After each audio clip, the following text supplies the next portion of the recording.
What's up everybody, Jeremy Weiss here with Weiss Tech Hockey, and in this video I wanted to quickly touch on the umbrella power play setup. So let's go ahead, we'll pull up the rink. Now when we're talking about power play setups, most of the time the main key factors of positioning are going to be what hand the player shoots and also what their given skill set is. So you want to have very specific skill sets for specific positions along with the correct hand that they're shooting. So for this particular setup, what we've got is we've got our top quarterback umbrella guy, and I've got an R or an L here. That means it doesn't really matter if he shoots right or left. The main key point for the quarterback guy is he needs to be a really good puck handler, has to be a great passer, has to be able to get a shot on net. Now it doesn't have to be a hard shot, but he can't be one of these guys that puts his head down and blasts a slap shot into the opposing player's shin pads. That's about the worst thing that can happen on a power play umbrella, because as you can see, we've only got one guy back. So as long as he can get a shot through, whether that be a wrist shot, snap shot, or a slap shot if the opportunity presents itself, doesn't matter as long as it gets through to the net. That's the main key point there for him.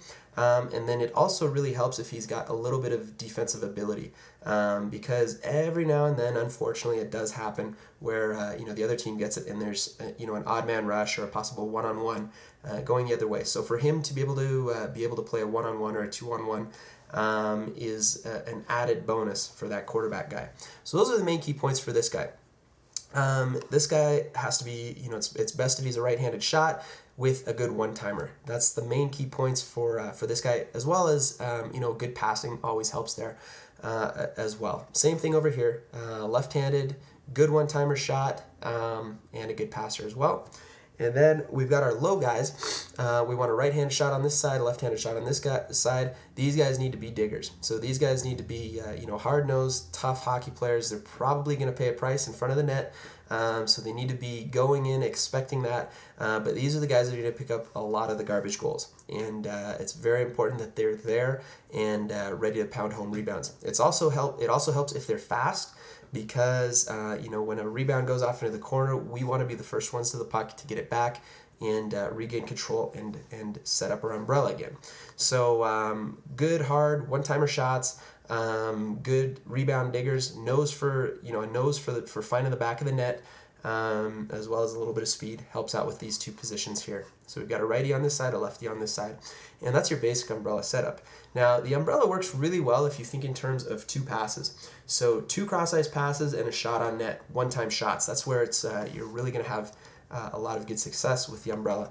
And what I mean by that is, for example, let's say the quarterback guy, he can move the puck here, then this guy, a little quick one-touch pass across, and a one-time shot on net. So that's what I'm talking about, two passes and a shot. Boom, boom, and a shot on net. What that does, that's really going to make it tough for the goalie, because he has to come across the ice to play the potential shot here, and then come back across the ice as the pass comes back, and a one-time shot. And it's pretty hard for him to stop. The two passes doesn't have to be that exact formation. There's also a possibility for example, this guy may wind up for fake a shot, then slide it down to the far post guy, who one touches it across the front of the net for the one-time shot. That also works really well. So there are a number of different plays, different setups that you can get, and there are more and less creative ways of doing it as well. Some of the more creative things that you may see on this type of setup are when you get your top umbrella guys starting to crisscross with each other.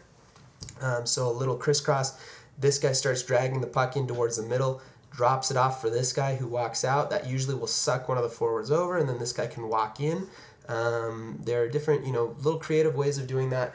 The more creative you get, the more risky it becomes, but if you've got the personnel for it, there are some neat opportunities and options that you can make work. But that's the basic umbrella setup.